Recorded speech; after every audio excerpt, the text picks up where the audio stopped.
Once upon a time, Walt Disney was the unquestioned ruler of the roost when it came to animation. Toss in Pixar, and that reign seemed practically ironclad. But then something interesting happened. Disney began to stumble, and a new challenger to the animated throne stepped up. Hey everyone, Adam Holz here, your host of the Plugged In Show, focused on the family's weekly conversation about entertainment, pop culture, and technology. Thanks for joining us today. Well, I'm talking, of course, about Illumination, the studio behind the Despicable Me films. That was my attempt to do some sort of a Minions voice, which may or may not have worked that well.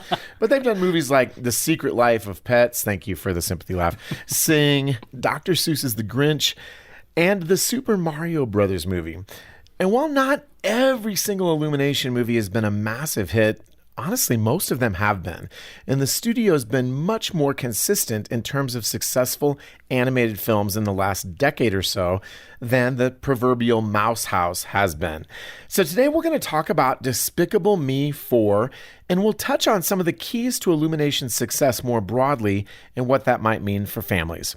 And in our second segment, we'll shift gears, well, pretty considerably and talk about another big movie out this week, Angel Studios' latest effort, Sound of Hope, The Story of Possum Trot.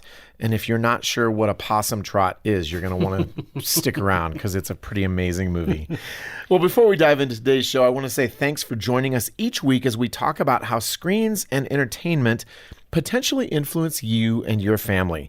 We love connecting with you, and if you've been blessed by the Plugged In Show, there are 3 ways that you can help us bring you more episodes in the future. The first, just tell your friends. We found that word of mouth is probably the most important way to help our show grow. Second, leave a review wherever you listen to your podcast. And third, we would invite you to make a donation to the show. You can do that today with the donate link at the top of our podcast page, thepluggedinshow.com. And all of those ways of supporting us would mean a lot. Thanks. All right. You guys ready to get started? Yeah. All right. Well, joining me to talk about Minions and Illumination today are Kennedy Unthank, Bob Hoos, and Paul Asay. Hello, gentlemen. Hello. All right. Well, I've got a tough icebreaker today in keeping with our illustrious icebreaker tradition. Are you guys ready? You warmed up? Oh, yeah. Okay. What is your favorite animated movie? That would be the easy question. Here's how it gets hard. Not made by Disney or Pixar. Go. Paul, you made the first noise. I'm going to pick on you. Goodness. Why? But my choice is I told easy. you why. You groaned first. Yeah, groaning.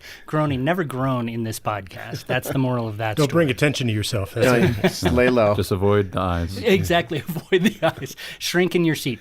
My choice would be the Iron Giant. The Iron Giant. You know, I was going to say that too. Me Because too. That's, I mean, Fastest icebreaker ever. Earn it. All right, so why do all 3 of you pick the same movie? Proof that we should talk about this ahead of time. I think there are others we can choose. In Yeah, fact, I'll choose others. my first thought was Iron Giant, but I went to a second choice because I thought, I've overused Iron Giant every time we bring up animated films. And I'm sorry, I stepped on you. No, that's great because it Like an Iron truly Giant. is. That's right. It's worth actually talking about because it's a great movie that didn't do that well in the box office. It has some beautiful messages. The animation is wonderful. It was 1999, Warner Brothers. Directed by Brad Bird. Brad so Bird. it's technically a cheat answer because Brad Bird does Pixar now. It's sort of a cheat well, answer. leave it was to right Paul to before do a Pixar. cheat answer that everybody else picked. Exactly. No, it really is a great movie. If you haven't seen The Iron Giant, I would definitely recommend it. Emotional. The end of it is just bring your Kleenex. All right, well, does anybody else want to toss anything else out? I'll go. Because, as I said, I thought of Iron Giant first, and then my second thought was the Lego movie. Okay. Oh, yeah. I really Lego enjoyed that movies. one. It's much more... Darkness. No parents. It's a little bit more contemporary, but it's got all these inside jokes. It's a lot of fun. Now, why was that never nominated for an Academy Award? I don't know. That was so strange to me Rigged. because it was so Rigged. fun, really fun. It was fun. Yeah, well, everyone's looking at me, so I'll go next. Yeah, I was going to say The Iron Giant, but I do have a backup list of 4 other films to choose from. in the event that they were all taken. In the unlikely event of a water landing. Now, honestly, this question wasn't that hard because I realized there are a lot of films I like that aren't Disney Pixar. Megamind, The Bad Guys, How to Train Your Dragon, but my choice, The Road to El Dorado. Oh. The Road to El Dorado. That one's a little obscure. I like that movie a lot. I've never seen it. Tulio and Miguel, they just have this really fun zaniness to them, and the film is just, it's real fun. There are content issues, of course, so, read our review. Yeah. But very fun always movie. the plugged-in disclaimer. Read our review before watching any of these movies with your family. But that's the only movie that you watch, right? You just one packed with content. Oh, yeah. Of course. Well, it's The Road to El Dorado, not The Road to, Jerusalem, Right, or Perdition. Oh, yeah. That was a tough movie. Yeah, no doubt. That wouldn't make our list for sure. I forgot all about How to Train Your Dragon.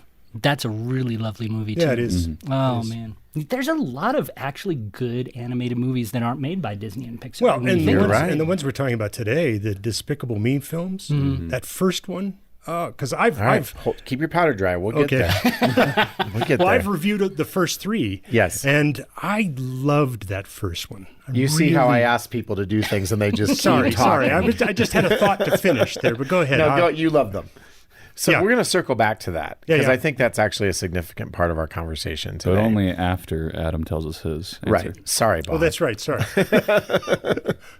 So I am going to go with one that I just mentioned, and that is Dr. Seuss's The Grinch. Oh. The most recent one. So I confess, I never really understood the fascination with the original, half-hour animated version. With Boris Karloff. With Boris Karloff. Oh, it was so good. Well, I can appreciate it now.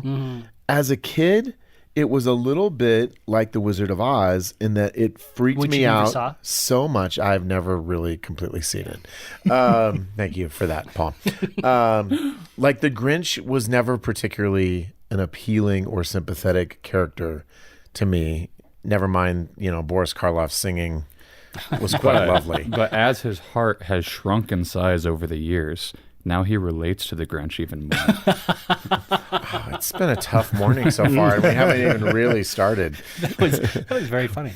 Yeah, that's exactly right. No, I actually like this most recent animated version for a lot of reasons that people probably hate it. It's a kinder, gentler, more sympathetic Grinch, but I loved what they did with the story. And it's right up there with Elf, I think, as one of the movies that we watch every single year. And they actually sing some Christmas carols that are not secular Christmas carols, which, a little fun fact. I'm like, oh, they're actually singing about Jesus. Yep. This is kind of amazing. So that is my pick. And I know that Bob is chomping at the bit No. to get in on, Despicable Me. But before we go there, I want to ask anyone listening today, what is your favorite non-Disney animated movie? You can let us know at team@thepluggedinshow.com or leave us a voicemail, and you can find a link on how to do that at the show's homepage, thepluggedinshow.com. All right, guys. So I think that we can let go of the reins now and start. We can actually talk about Despicable Me, but I'm going to have to ask you to wait just a second, Bob, because we're going to talk about number 4.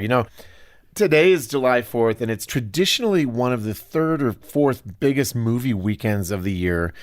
Apart from Inside Out 2, it's been a pretty quiet year for families this year when it comes to big movies that you're like, you know what? Let's pack up the station wagon. Yeah, I know nobody has station wagons anymore. And go to the multiplex. Kennedy, you saw Despicable Me 4 just last night. What is going on in the 4th installment of this franchise? And full disclosure, I saw it too. So I'll add color commentary here where necessary. Yeah, so there's this man named Gru, who you might expect is the main character. Yes. Large nose, bald head. Yes, of course. And he is actually attending a reunion for his old villainy school. But he's not there because he's decided to break bad again. Right. He's there because he's undercover as a member of the AVL, the Anti-Villain League. And because they have tasked him with capturing an old classmate of his, a man named Maxime, who has injected himself with cockroach DNA to make himself half cockroach, half human. Right. Well, as one does. As one does. Well, he does. Yeah. Yeah. It's actually quite gross. Yeah, actually. And, well, they're pretty successful in their mission. He goes straight to jail, but not before he utters these ominous words that he's going to get back at Gru. And it's not very long until he does, because when he breaks out of prison, like 3 days later, Right.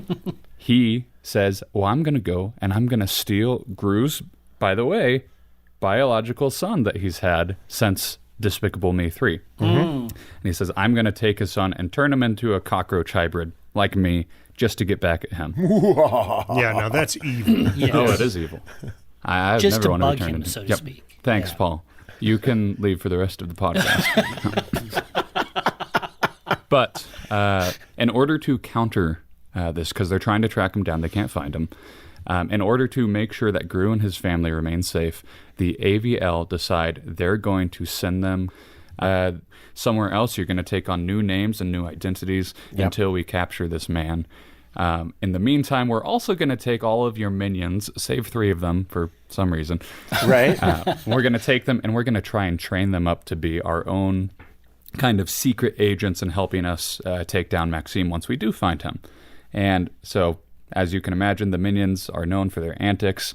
Antics galore. Yes, the AVL does not have as much of a handle on them as they might think, which is why turning 5 of them into superpowered minions might not be the best idea. You will be the first to test our super serum, designed to transform you into cutting-edge agents. Or you might just explode. Right. Kind of like the Fantastic Four, only there's With one 5, more, yeah. right? The And the Fantastic yellow. Four, but with like Cyclops. Right, with Cyclops. Yeah. Goggles and, Yeah. And so, is it safe to say that hijinks ensue? Hijinks ensue, and they ensue. And then they ensue some more. There's a lot of ensuing in this movie. Now, how does that tie in with the 3 daughters? Yeah, so actually, they don't appear in the movie as much as they have in previous films. That's sort of a shame. Yeah. I agree. But where they do appear, you see Margot, she's kind of regretting this move because she had finally made a lot of friends back home.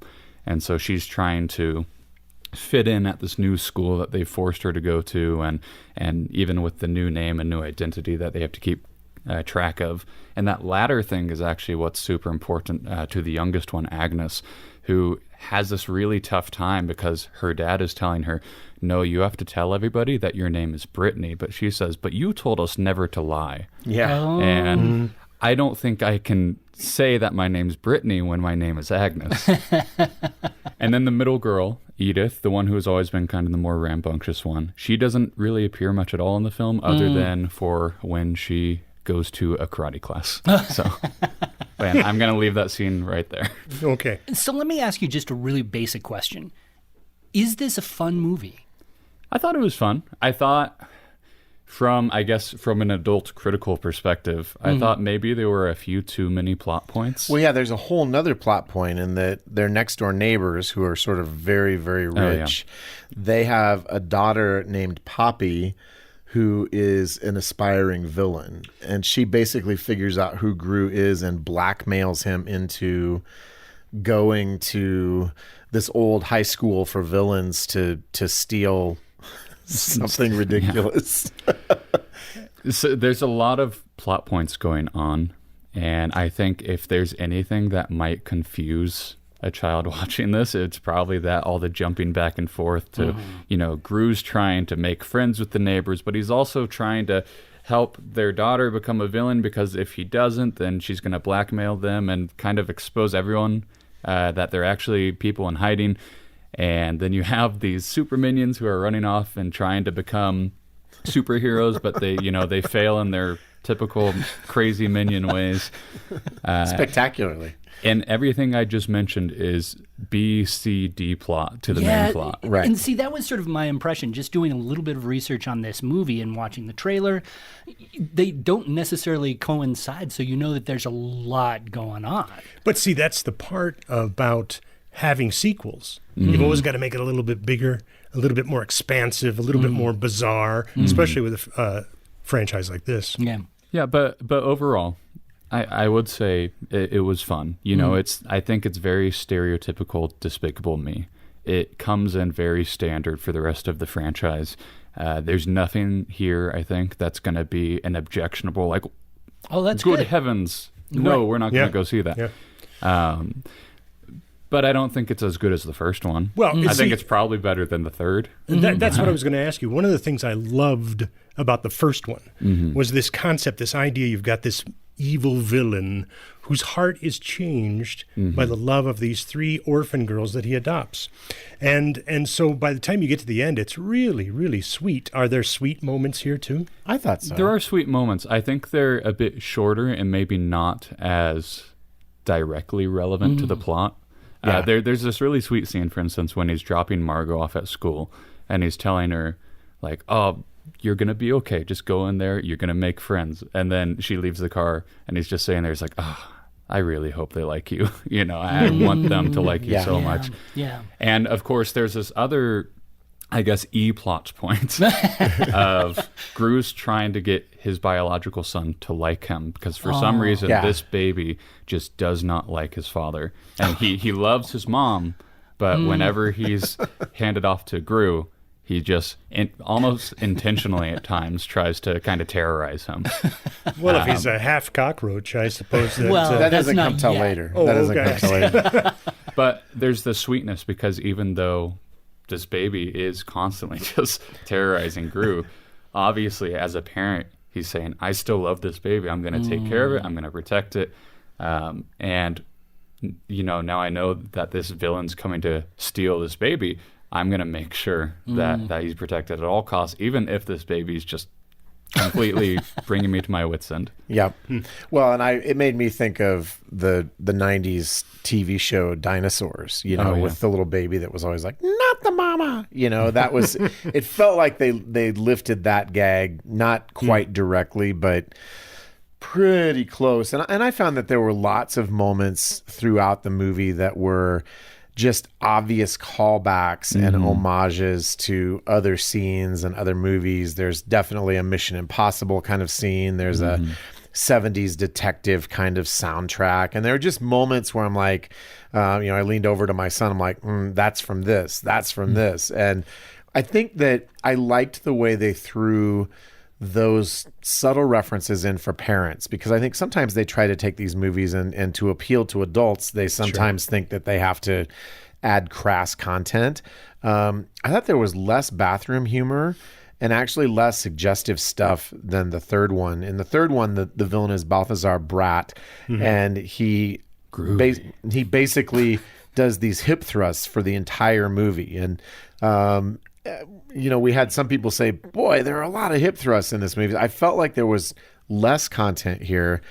You probably heard me laughing. I laughed a lot during this movie. I mean, if you've ever hung out with Adam, he has the loudest laugh out of all He's a of us. laugher. Yeah, He's I'm a laugher. So I'm a laugher. when you're in a movie theater with him, even if you're on the other side, Right. it's like, it's like Adam echo. thought that was It's funny. like echolocation. You know pretty much where I'm at. Yeah, no, but I agree. I think probably the crudest thing, if I had to pick something out in Despicable Me, is, and you've seen it in previous entries, there's a couple occasions in which the minions show off their naked butts. Oh, yeah. Yeah. So that's probably the crudest moment. Yeah, although there was less of it than in the third movie. There was actually, I felt like a lot more of it in the third movie. No, that's really interesting, because you see in Despicable Me 4 and you see in Inside Out 2 sort of a move away in some ways from some of the problems that we've become very wary of. Yeah. Like when we go to a kid's movie these days, we have our antennas fully alerted to what might be coming up. It seems like this is sort of moving a little bit away from that. Do you think that Hollywood might be learning trying to cater to... Well, they might be learning a hard lesson because let's face it, the movie business is a business. Yep. And so you basically want to create these films that are going to appeal to the widest audience. And if you start creating these niche films, then you're going to have issues. And your business is going to go down, and you're going to say, oops, what do we need to do? Yeah. Well, and let's be clear that I wouldn't even say it's Hollywood doing this. I'd say there's select companies within Hollywood who are starting to notice the trend. And they're kind of capitalizing on that moment. Even if they don't even care about the family-friendly stuff, they're saying, well, people don't trust Disney, so might as well hop into that spot. It's just like Bob says. It's a business, and so they want to get as many people into those seats as possible. And it only makes sense. That's the one thing that's sort of always confounded me about some of the choices that they make, especially when it comes to kids' movies. And you think, well, but if you put some things in there, some elements in there, whether it be some sort of social positive message that you think is really necessary, but if you put things in there that people are going to go, well, I don't really want to deal with this, then you're going to lose business. So why do you do that? Why not just try and find the areas where a lot of things are family friendly, and you're dealing with, and you're focusing on positive issues for the family. Yeah. Whether it be being kind to others, whether it be, loving your family, stuff like that. I think that's one of the things that has actually set Illumination as a studio apart. Yeah. That I'm not going to say that there's never anything in any of their movies, but I think for the most part, they have sort of kept their eye on the prize. That what families want are likable characters, an engaging story, and an opportunity to laugh at the slapstick antics and the pratfalls and the things that go back to, it's sort of Looney Tunes writ large, right? I mean, it's like classic callbacks. There are classic callbacks to, I think, the animation that all of us grew up with. I think that they have resisted that urge to sort of climb onto a soapbox and begin dealing with contemporary issues. Right. And I would posit that that is why they have been more successful recently than Disney has been. I'm curious what you guys think about that sort of comparison. I agree. In fact, when I look at the Minions, I see Three Stooges. Yeah. I mean, interesting. Which a lot of people 300 Stooges. Yeah, people don't know of the Three Stooges that much these days, but that's what I see. I see all that classic pratfalls, bonks, thumps, and doing silly, goofy stuff that the Three Stooges always used to do, and people loved it. Yeah, I mean, I do think part of it, at least, is because Illumination has their eye on the prize, and honestly, just practically, their animation just costs less than the other big budget. That's an interesting groups. point. When you see, I was looking through all their production budgets.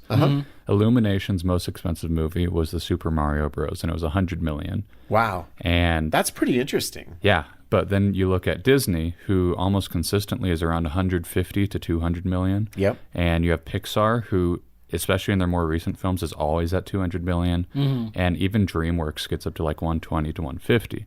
So, I mean, instantly, Illumination has a much lower bar in order to turn a profit. But then they combine that with the fact that they're making this family-friendly content that parents will want to go see. Yeah. So then they turn an even higher profit. And so it's a good business model. It really is a good business model. And getting back to one of the movies that they did that has performed probably less well, Migration, it didn't set the box office on fire, but because of those lower costs, everyone considered it a success. So you bring these mid-range, family-friendly movies to the table, and enough families go see them that it becomes just a nice little cash cow. Yeah, even Migration was family focused. Yeah. I mean, it had a lot of elements. Very family focused. Yeah, it had a lot of elements in there that I think could really support the idea of and the concept of having a loving family. Yeah. One thing that I would note is that Illumination, although they do make some really fun movies, they make them cost effectively.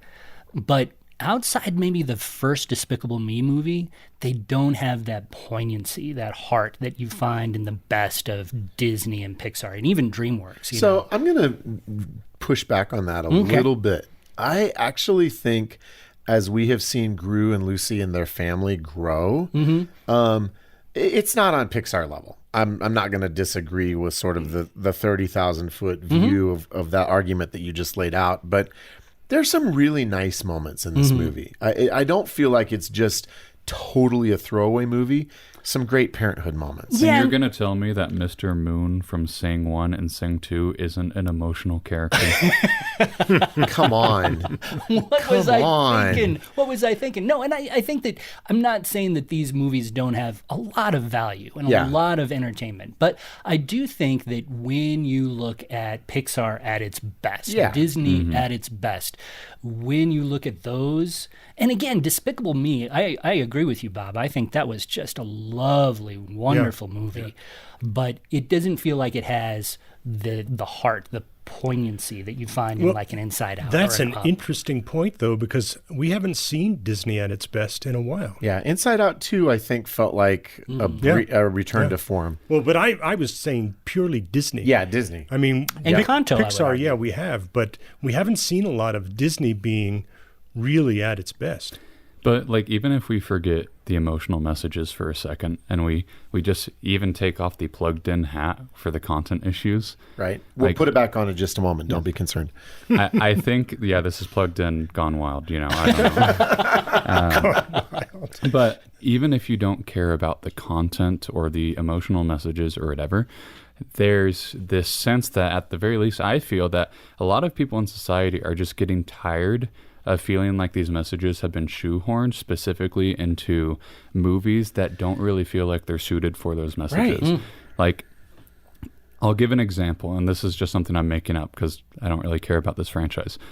But imagine, if I'm going to go see a Transformers movie, I expect to see robots that can In turn disguise. into vehicles, Right. and they're duking it out, and there might be a plot.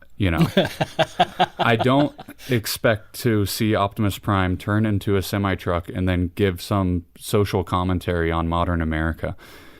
And I think that's what people are super frustrated with, is because it feels like we're getting haymakered out of left field. Literally. And because you're sitting there, and at this point you're going, okay, but when is the entertainment going to briefly stop so we get this college lecture on what we need to do better? And I'm not saying those messages don't have a place in cinema whatsoever, because they do. It's just that you're putting them into movies that don't feel suited for those messages. You're not talking this isn't a movie. If you told me that this movie was going to be about that kind of message, Right. then I would be able to make a more informative choice. Do I want to go see that? Do I want to sit through that? Do I want to enjoy that? Right. But if I'm sitting here and I can see that you're essentially Frankensteining up a message into your movie, and I can see the stitching where you did the job, Yeah. and I'm saying, It's a nice metaphor. this is a Transformers movie. This is Optimus Prime. Like, this is robots punching robots. I'm not. And you suddenly bring up, some modern day social issue. It's frustrating because I came to see robots, not to see the social issue. Well, and see, those messages can also make the film not suitable for kids. Right. And not just that it's not suitable for the film, but that it changes the texture of the film to the point where parents feel a little awkward about having to sit through this with their kids. And what's even more frustrating to me on this, and this will be the end of my rant, is that I'm enjoying these directors aren't even brave enough to put it in their trailer. Right. It's like, okay, so you understand what you're doing. If you are trying to hide this message that you're already trying to shoehorn in, and you're hiding it so that people won't know about it until they're 30 minutes into the film, and suddenly, oh, there it is. Yep. Until, people don't want to be deceived. Yeah, And that's you right. told them, here's a movie about this fun character. And then suddenly, oh, by the way, this fun character tells you, like some weird product placement, you should enjoy this, and it's just, that's what's frustrating to me. And I think that's what a lot of people are getting frustrated with. It's not the message in and of itself necessarily. It's the fact that it's being put into movies that don't need that message. I would agree. And I think that Illumination, especially, those folks have seemed to recognize that. Yeah. And they mostly just give us exactly what you think you're getting without a bunch of social commentary. So great conversation on this topic this morning, everybody. Thank you for chiming in. I hope as you have listened today, there have been things that challenge you or things that maybe you hadn't thought about before with regard to animated movies. It's easy to maybe take them at face value, but as with everything in our culture, there's always a bigger conversation to be had. So thanks for joining us in this conversation today. All right, now for our second segment, I have taken over the microphone from Adam Holz, and we wanted to talk a little bit about the new movie, The Sound of Hope, The Story of Possum Trot. Now, this is by Angel Studios. I would imagine that The Sound of Hope is meant to sort of echo The Sound of Freedom, which was a huge hit. Do these movies have anything to do with one another? Other than that title construction being the same, no. There's no connection whatsoever, but I'm reasonably certain that they are playing on the success of Sound of Freedom last year. Sure. So now tell me a little bit about The Story of Possum Trot. Now, when you have possum in a title, I don't know if we've ever had a movie that we've reviewed that had possum or trot. Or trot. And, it had me asking the question, do possums trot? And turns out that's not it's true. a ridiculous question that has nothing to do with the movie itself. So just so we get this out of the way, Possum Trot is a very, very small community in East Texas. And this is the story of what happened there in 1996. Shall I tell you about it? I do want to hear all about it. So in 1996, there is this really tight-knit Black family that they've all come up through poverty. Donna is one of, I think, 18 kids. Wow. So after she has her second child, her mom says, why don't you have some more? Because 2 is not even really starting, right? And she has an amazing relationship with her mom, who is really just the matriarch of this huge extended family. So early on, this is a tiny bit of a spoiler warning. Her mom dies of a heart attack, and Donna is thrown into really just the depths of despair, of depression. She has 2 children of her own. They're both probably early teens. One of them is a special needs child who is just demands a lot. He was oxygen deprived at birth and had some brain damage. And so they have kind of a difficult situation. Her husband, WC, is a pastor at their community's small Baptist church. And I loved actually the scenes in the movie in the church because the singing and the sermon all just sort of flow in and out of each other. It's a very traditional Black church. So Donna is struggling. And her husband is sympathetic to a point, but things are just kind of falling apart. And so Donna goes out into the woods one day and it's not a vision, but she sees these children playing. And she has this sense that God is calling her and her family to adopt children and to be a mom on a bigger scale. And so fast forward through the rest of the story, Possum Trot really is about her convincing her husband, WC, first of all, that this is a good idea. And he really doesn't get on board until practically the first child shows up. And we find out in the course of the movie that there are 22 families that adopt 77 children from the surrounding East Texas area. So many that at the end of the movie, they're asking for more kids to adopt. And the woman that they work with, her name is Susan, says, there aren't any more. You guys have adopted all of the available children within a 100-mile radius of Possum Trot. And there's some content issues that we'll get into.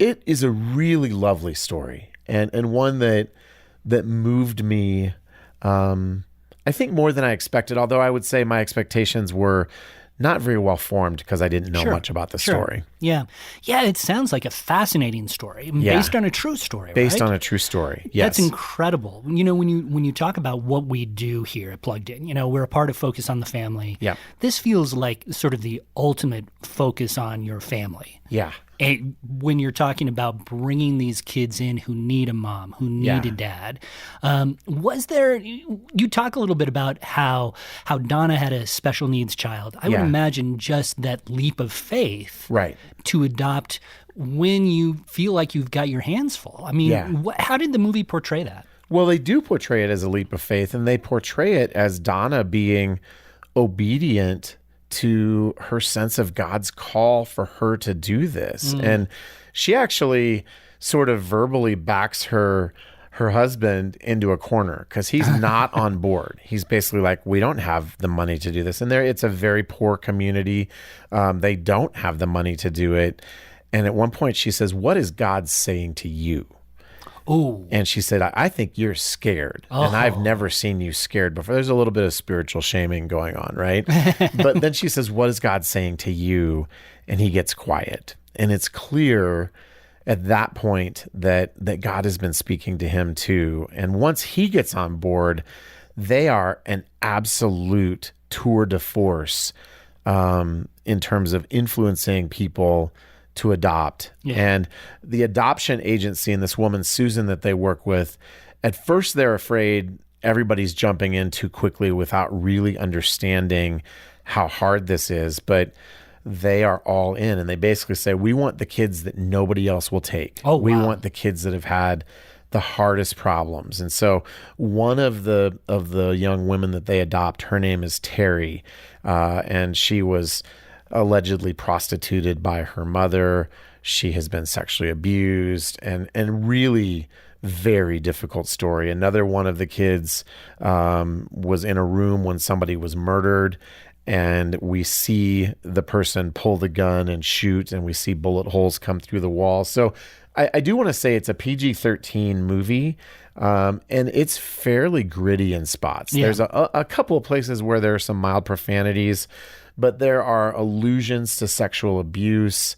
We see one girl who does act out, and it's implied that she does have sex with a high schooler and immediately regrets it. But this is not sanitized. I mean, it's pretty gritty, but never in a way that feels gratuitous or off-putting. I would say really, for really young kids, there may be enough content here that you want to think twice before you take littles to it. But I think for tweens and teens on up, man, there's a great conversation to be had here. You know, it's interesting because I think Angel Studios is really making a mark on dealing with some of these difficult stories, Yep. right? Sound of Freedom was very much the same way. Yeah. The difference it feels like between this movie and Sound of Freedom is really Sound of Freedom, its spiritual content was pretty minimal. Like one scene. This feels like it is saturated in faith and in spirituality. Yeah. And in God's calling. It is, and it's saturated in an understanding of how God is at work in our suffering.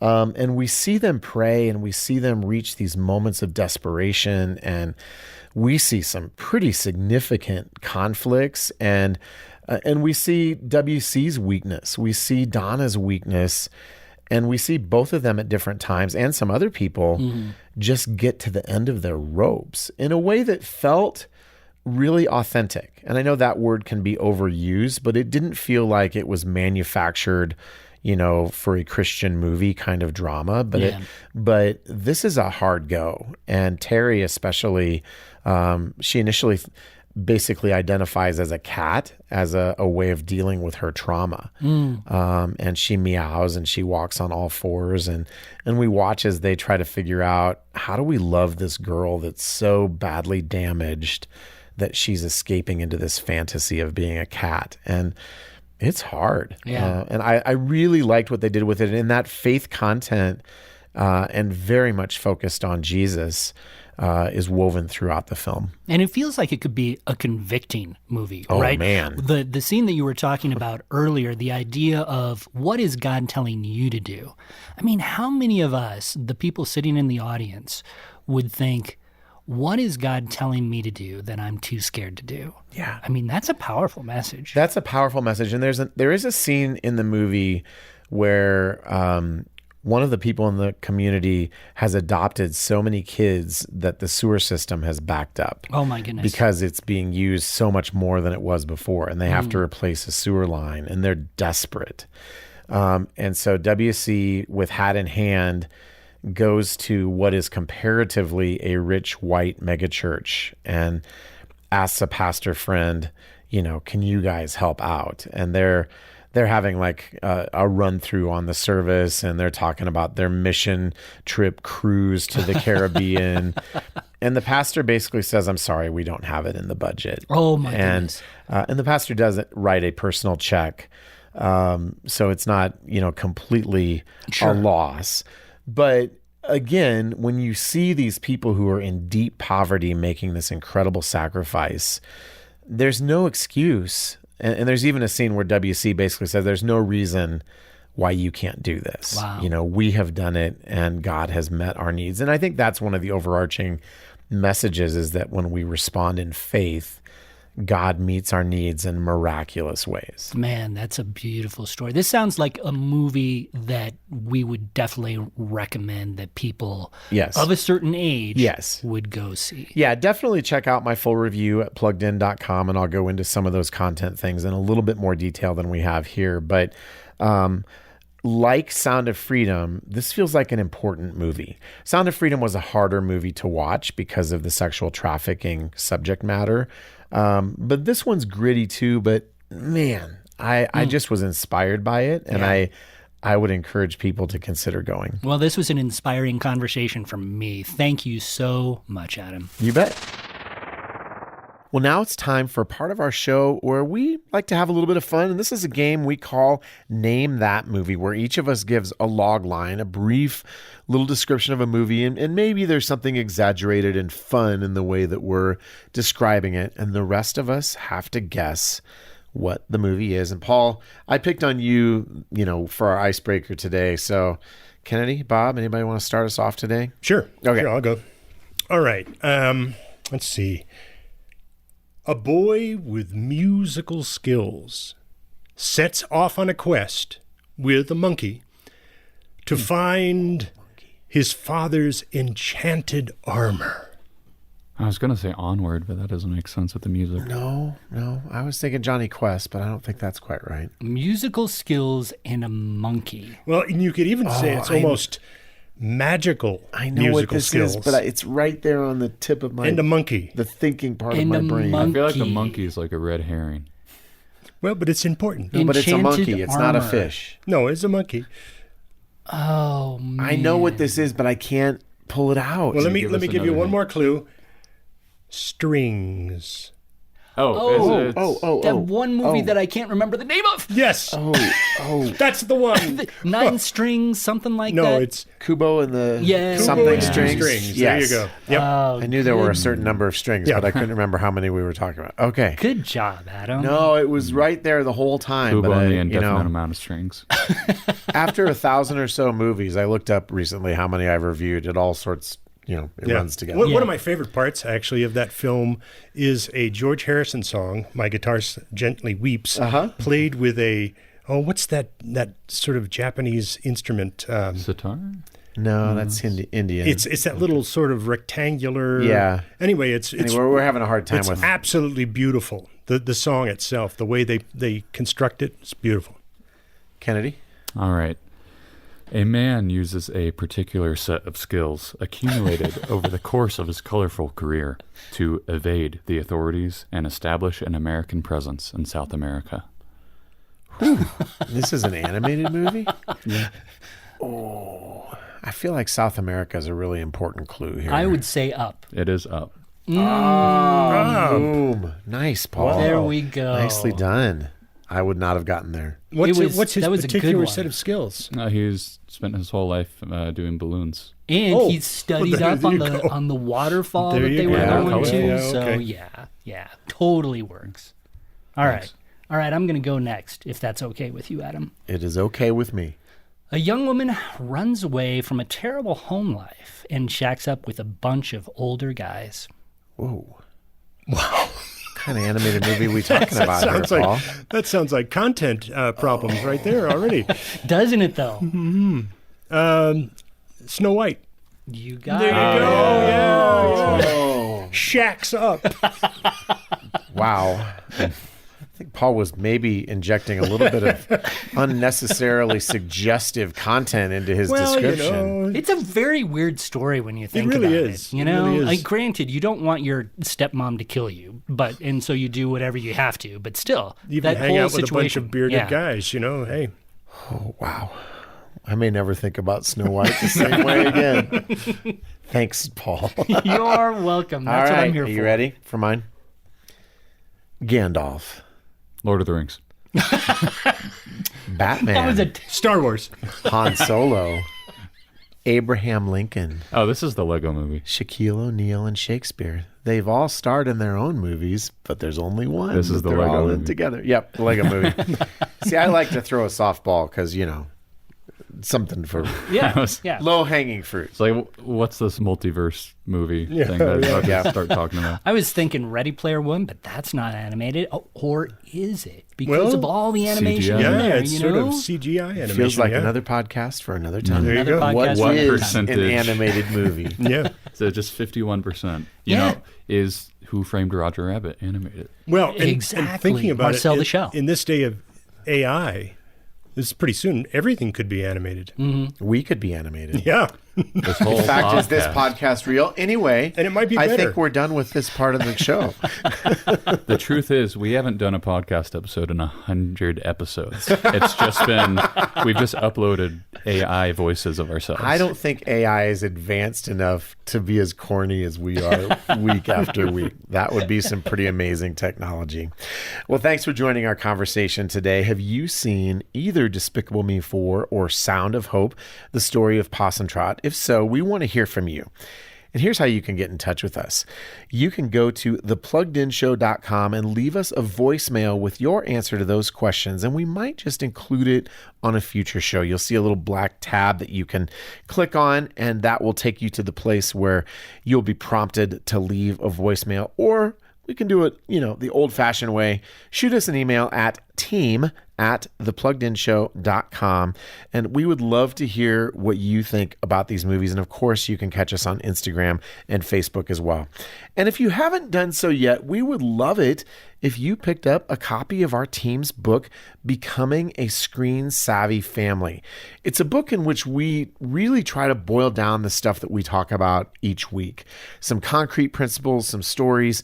We want to help you. This realm of screens and technology can feel overwhelming and really kind of bewildering at times. And we hope that it's a resource that will encourage you and your family as you grapple with those issues yourself.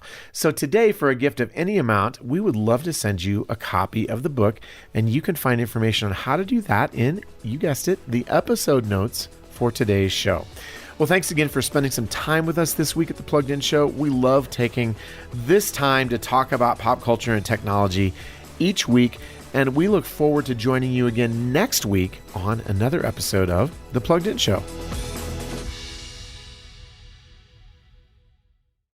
It's time to level up. Give your kids a safe, faith-focused, and biblically based community, and so much more. Join the Adventures in Odyssey Club.